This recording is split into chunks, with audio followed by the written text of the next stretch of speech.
Hello guys and welcome back to my YouTube channel. This is me Barkha Sahani और मैं आ गई हूँ एक नई वीडियो के साथ।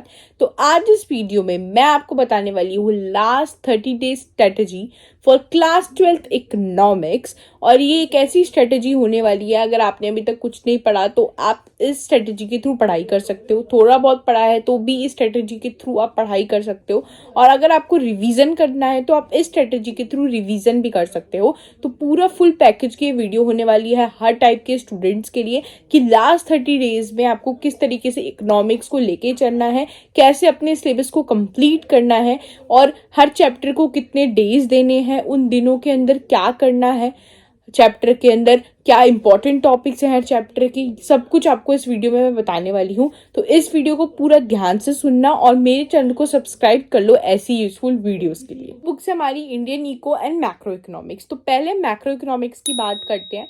तो मैक्रो इकोनॉमिक्स के अंदर आपकी आती है 5 यूनिट। अब ये 5 यूनिट्स को कैसे 30 डेज के अंदर करना है। सबसे पहले यूनिट जो है आपकी वो है national income and related aggregates. तो यूनिट नंबर 1 है। इसमें आप value added income method, expenditure method वगैरह के न्यूमेरिकल्स पढ़ोगे, बेसिक पढ़ोगे, सब कुछ आप इसके अंदर।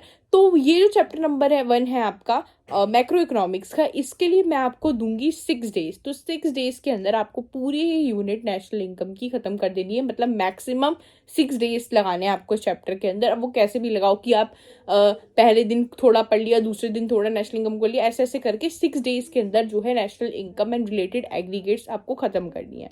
तो अब आपको करना किस तरीके से, सबसे पहले जो चैप्टर नंबर 1 है उसके लिए आप जो है रजत सर का कोई भी एक 1 शॉट देखोगे। कोई और का भी देखते हो तो उनका भी देख सकते हो, सुनील सर का देखते हो उनका देख लो, सीईओ पर आकर देखते हो उनका देख लो, बट एक 1 शॉट आपको देखना पड़ेगा सबसे पहले हर चैप्टर का। तो ऐसे ही आपको chapter number 1 national income and aggregate का 1 शॉट देखना है, अच्छे से उसको समझना है। और समझने का मतलब ये नहीं है कि आप सुन बैठ के सिर्फ लेक्चर को सुनते जा रहे हो। आप जो सर आपको जो भी पढ़ा रहे हैं, टीचर जो भी आपको लेक्चर में बता रहे हैं, कुछ इंपॉर्टेंट लग रहा है एंड कुछ भी पढ़ा रहे हैं आपको, तो उसको साथ में थोड़ा बहुत ऐसे लिखते जाओ। यानी कि अपने हाथ को एक मोशन में रखना और कुछ कुछ लिखते जाना, कुछ कुछ ऐसे नहीं कहते स्क्रिबल करते जाना। इससे क्या रहता है कि आपके दिमाग में याद रह जाती है चीज़ें। तो इसलिए ऐसा नहीं कि सुनते रहोगे तो याद रहेगी, ध्यान से सुनना और कुछ कुछ चीज़ें ऐसे नोट डाउन भी साथ में करते हो जाना। पूरे चैप्टर के नोट्स नहीं बनाने, बट कुछ इंपॉर्टेंट चीज़ें या कुछ चीज़ जो इंपॉर्टेंट है उसको ऐसे स्क्रिबल कर लिया। तो ऐसे करके आपको लेक्चर सुनना है अपना हर चैप्टर का। तो पहले चैप्टर नंबर 1 का आपने लेक्चर सुना, उसके बाद आपको क्या करना है, लेक्चर सुनने के बाद अपनी बुक निकालनी है, जो सी भी बुक आप यूज़ करते हो। जैसे मैंने बताया था मैक्रो इकोनॉमिक्स के लिए संदीप गर्ग अच्छी होती है, मैं शुरू से ही कहती हुई चल रही हूँ कि संदीप गर्ग बेस्ट है फॉर मैक्रो इकोनॉमिक्स। बट अगर आप कोई और दूसरी बुक भी यूज़ करते हो तो अब उस बुक पे ही स्टक रहो, आप चेंज नहीं करना चाहिए आपको लास्ट टाइम पे। तो आपको वो बुक लेनी है जो भी बुक से आप पढ़ते हो, उस बुक से लाइन बाय लाइन चैप्टर को रीड करना है, ऐसे रीड करना है। और हाथ में पेंसिल होनी चाहिए, इंपॉर्टेंट चीज़ें साथ में मार्क होनी चाहिए, ऐसे आपको चैप्टर को रीड करना है। और इस तरीके से चैप्टर को रीड करो कि पढ़ रहे हो तो समझ भी आ रहा है, ऐसे नहीं अंधाधुन रीड करते जा रहे हो, पढ़ो उस चीज़ को समझो, ठीक है, ऐसे करो। उसके बाद जब आपने चैप्टर समझ लिया, आपने चैप्टर को रीड भी कर लिया बुक से, अब जो है मेन क्या आता है क्वेश्चन प्रैक्टिस करने में। तो क्वेश्चंस की प्रैक्टिस करो। तो उसके लिए अब आपके पास होनी चाहिए बुक। यानी कि अगर आपके पास सैम्पल पेपर वगैरह है तो उसमें से उस चैप्टर के कुछ क्वेश्चन निकाल कर लो, या फिर कोई क्वेश्चन बैंक है उससे निकाल कर लो। क्वेश्चन बैंक भी नहीं है तो आप गूगल पे सर्च करोगे important question of national income, तो बहुत सारे आ जाएंगे, वहां से आप प्रैक्टिस कर लो, ठीक है। तो ऐसे ऐसे कोई बुक के थ्रू या गूगल से सर्च करके, चैट जीपीटी वगैरह से सर्च करके जो है आप क्वेश्चंस की निकाल कर क्वेश्चंस की प्रैक्टिस करो। क्वेश्चंस आपको कहीं भी मिल जाएंगे, यूट्यूब वीडियोस में जाओगे ना तो आपको कुछ ऐसे यूट्यूबर्स भी मिलेंगे जो आपको इंपॉर्टेंट क्वेश्चन सॉल्व भी करवा रहे हो। इंपॉर्टेंट न्यूमेरिकल्स नेशनल इनकम के सर्च करो, उनकी प्रैक्टिस करो, ठीक है। तो इस तरीके से आपका चलेगा और ये 6 दिन में हो जाएगा, क्योंकि आपने एक दिन मान लो लेक्चर देखने में लगा लिया, 2 दिन आपने बुक को रीड करने में लगा लिया, तो 3 दिन तब भी आपके पास बचेंगे क्वेश्चन प्रैक्टिस करने के लिए। फिर जब आप क्वेश्चन प्रैक्टिस करोगे तो आपको समझ आ जाएगा कि आप उस चैप्टर में किस टॉपिक पे आपका वीक है, उस टॉपिक को जो है सुधारने की कोशिश करना और ट्राई करना, उसको सही करो जिस टॉपिक पे आप वीक हो। ऐसे ही अगर आप रिवीजन भी कर रहे हो तो ये भी एक बेस्ट स्ट्रेटेजी है। आप 1 शॉट देखोगे, बुक से रीड करोगे, क्वेश्चन प्रैक्टिस करोगे, अपने आप आपका रिवीजन भी होता जाएगा। तो इस तरीके से आपको करना है।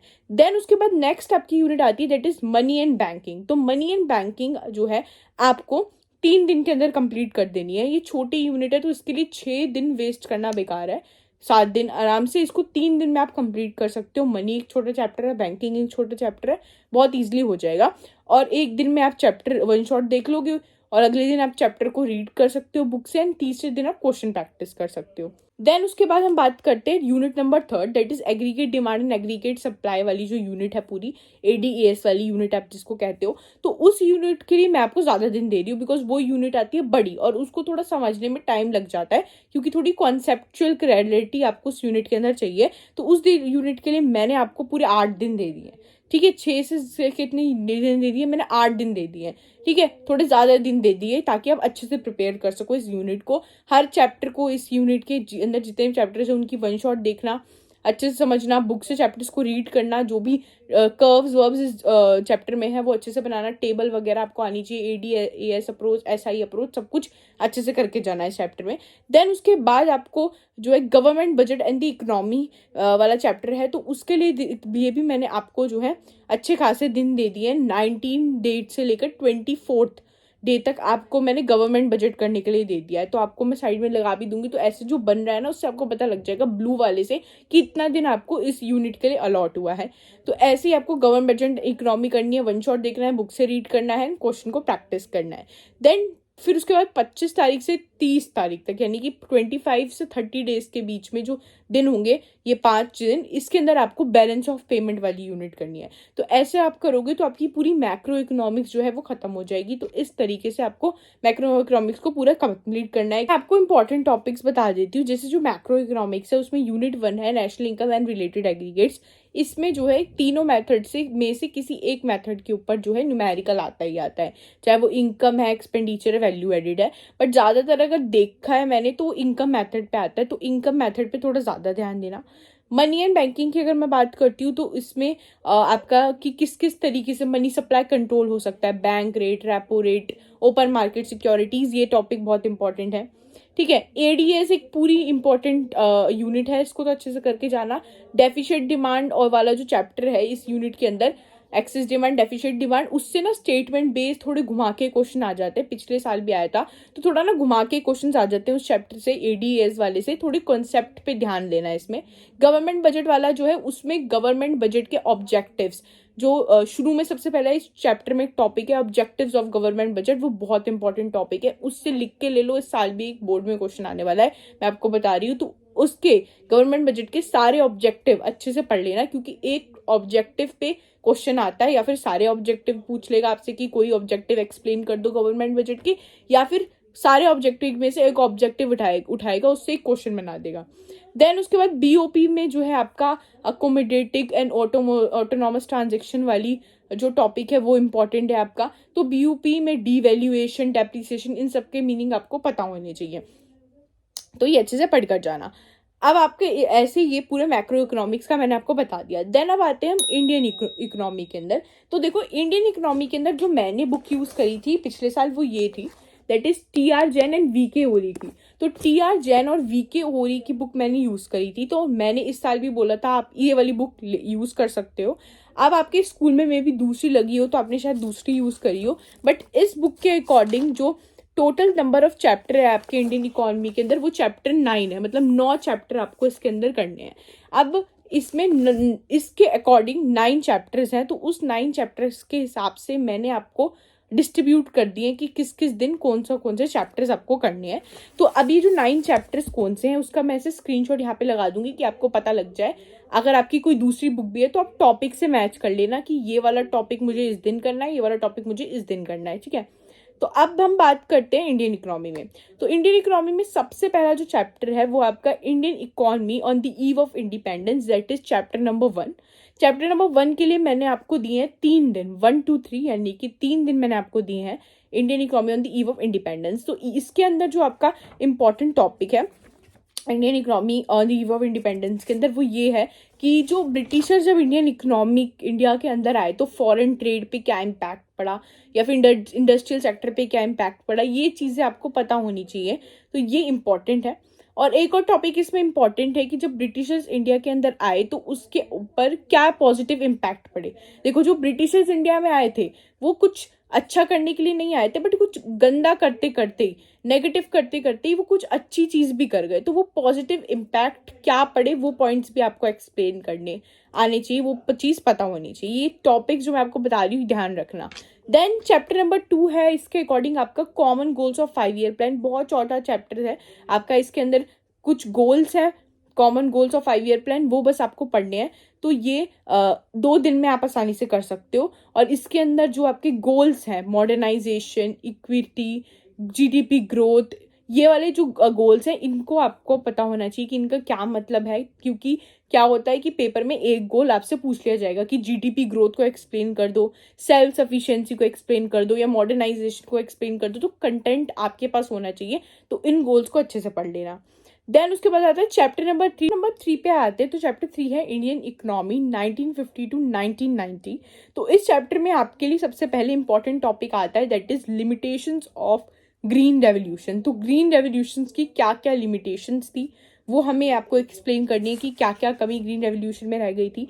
और एक और इम्पॉर्टेंट टॉपिक आता है इसमें, एग्रीकल्चर सब्सिडीज, वाइज या वर्च्यू। तो ये 2 इंपॉर्टेंट टॉपिक है इसके अंदर, जिससे most of the time question बनता है। जो एग्रीकल्चर सब्सिडीज है उस के ऊपर जो है वो बहुत अच्छे से पढ़ना है, चाहे वो फेवर है चाहे वो अगेंस्ट है, क्योंकि उस पर एक स्टेटमेंट क्वेश्चन बन के आ जाता है एग्रीकल्चर सब्सिडीज के अंदर। तो उसके फेवर के पॉइंट, अगेंस्ट के पॉइंट, सब कुछ अच्छे से आपको पढ़ के जाने हैं। देन उसके बाद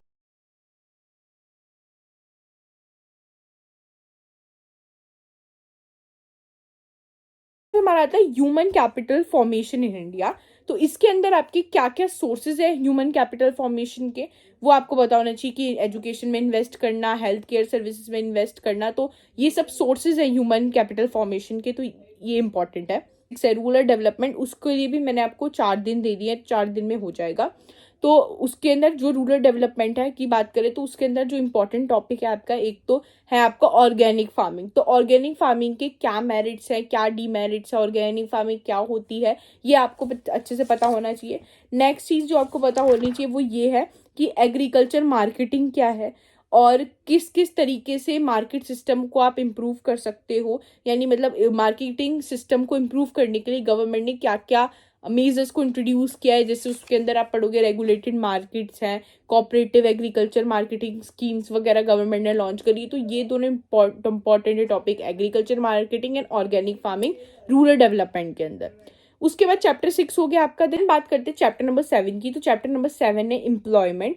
तो एम्प्लॉयमेंट भी आपका इजी चैप्टर है, तो इसलिए आप 3 दिन के अंदर इसमें मेनली कर सकते हो एम्प्लॉयमेंट को। और एम्प्लॉयमेंट के अंदर मेन आपके टॉपिक है कैजुअलाइजेशन और इनफॉर्मलाइजेशन। तो कैजुअलाइजेशन का टॉपिक और इनफॉर्मलाइजेशन का टॉपिक बढ़िया से पढ़कर जाना, इस पे क्वेश्चन आ सकता है। देन चैप्टर नंबर 8 की बात करते हैं। तो चैप्टर नंबर 8 है इन्वायरमेंट एंड सस्टेनेबल डेवलपमेंट वाला जो चैप्टर है आपका। तो चैप्टर नंबर 8 के अंदर मैं बात करती हूँ, तो चैप्टर नंबर 8 के अंदर आपका मतलब इजी चैप्टर है बहुत ज़्यादा। तो चैप्टर 8 तो आप 3 दिन में बहुत ईजिली कर लोगे। और इसमें जो मेन टॉपिक वो है आपका स्ट्रेटजीज ऑफ सस्टेनेबल डेवलपमेंट। कि सस्टेनेबल डेवलपमेंट करने के लिए आप क्या क्या स्ट्रेटजी यूज़ कर सकते हो। जैसे सोलर एनर्जी यूज़ कर लोगे आप, ठीक है, ट्रेडिशनल टेक्निक्स यूज़ करोगे। तो ये सारी चीज़ें आपको पता होनी चाहिए इसके अंदर।